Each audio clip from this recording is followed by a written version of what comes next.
معاف کول، درگذر، د خلکو د غلطیانو نه اورېده، د جاهل جاهلیت معاف کول، د بے عقله بے عقلی معاف کول، د هغې نه اورېده.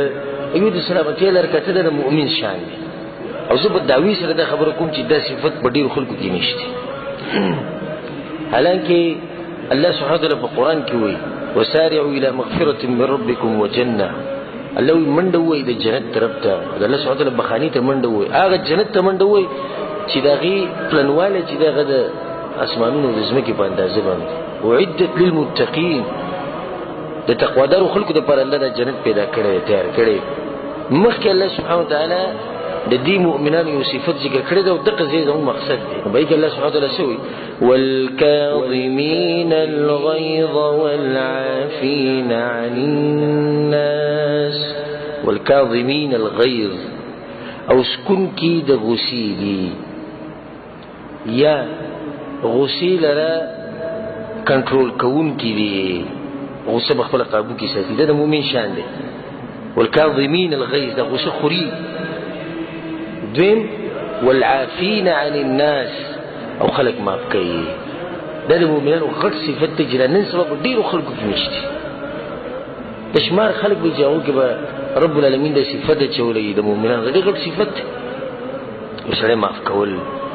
ګوره رب العالمین ډېر زیات صفات دي، ډېر زیات صفات دي، بېشماره صفات او بېشماره نومونه د رب العالمین دي چې هغه پرې خبر دی چې څومره دي.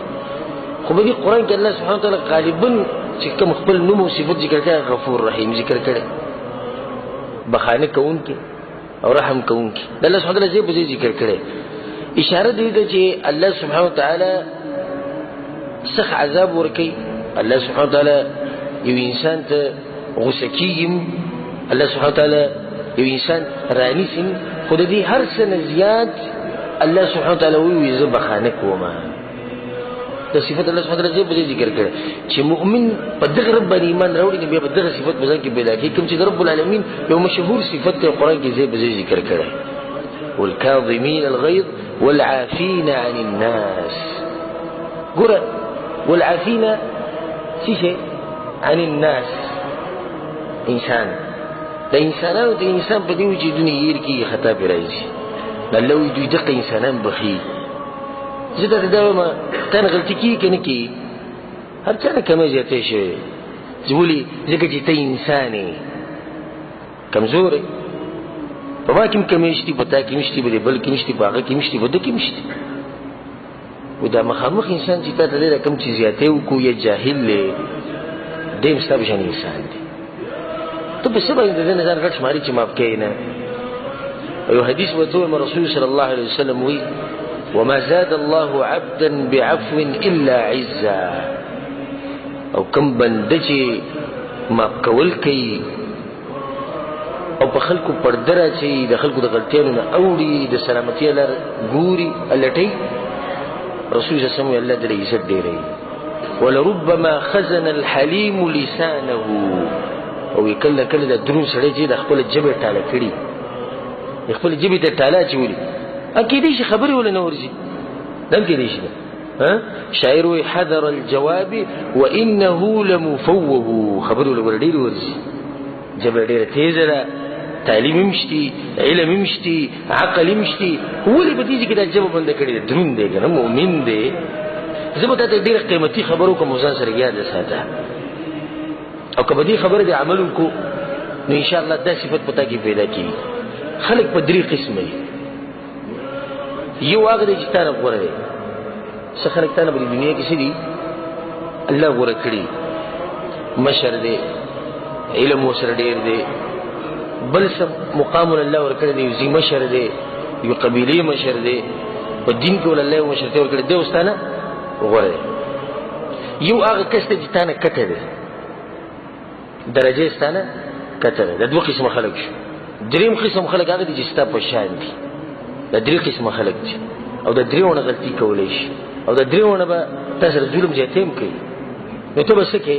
ګورزه د خیمه هر قسمه خلکو سره به د هغوی د رتبې مطابق او د هغوی د مقام مطابق عمل به کوي.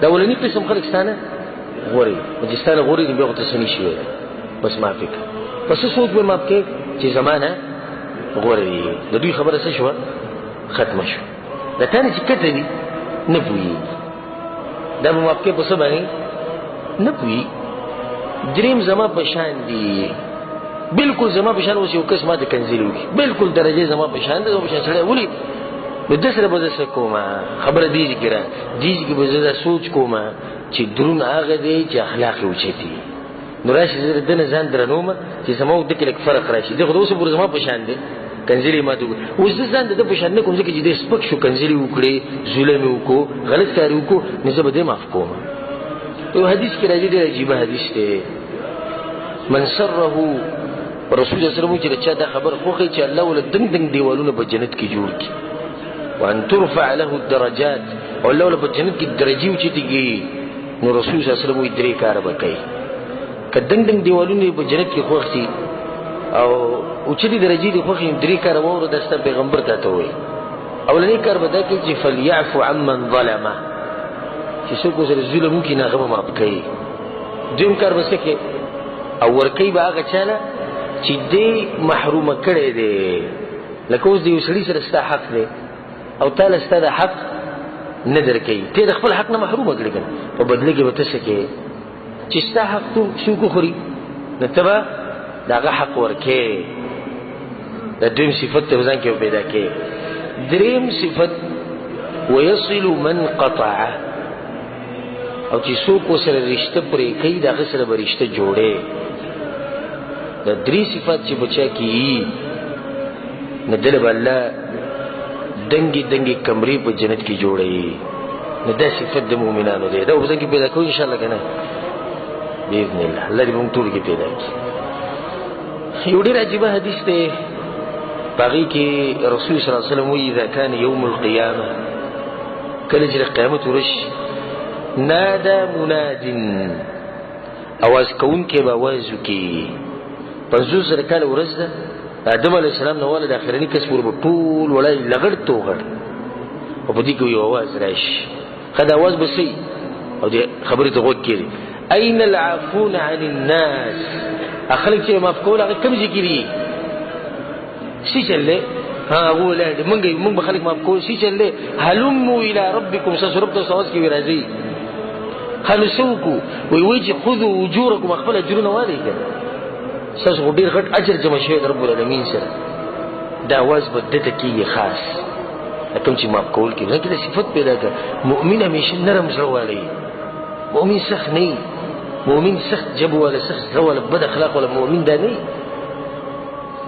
دي صفت په ځان کې پیدا کوي خلک بخي خلک ماف کوي دا خلک ډیر کمزوري تر الله بندگان دي الله ډیر مهین الله ماف کول کې الله کې ماف کول کنه کوي نه چې الله کوي تاسو ولې نه کوي خلق ماف کوي په خلقو پردي اچوي زره دا په انسانانو کې او په رب العالمین کې فرق هم ډیر عجیب مون ډیر ګناونه کړی دي کنه او کو مون چې کله ګناو کو نو اول کار الله دو کې چې پرده را باندې راوځي او ګناه اول الله ته معلومي بیا د غسړي ته معلومي چې کړی اول په الله پرده راوځي به چې کړه د سړی الله ته وی الله و بخا نو الله وبخي او دا ګناه ولا بالکل ختمه کیږي دا د رب العالمین طریقه ده او د مخلوق طریقه سره چې کله د غلطي شو نه ډیر خلک باول ته بخینه ته ډیر وای بس غلطی نه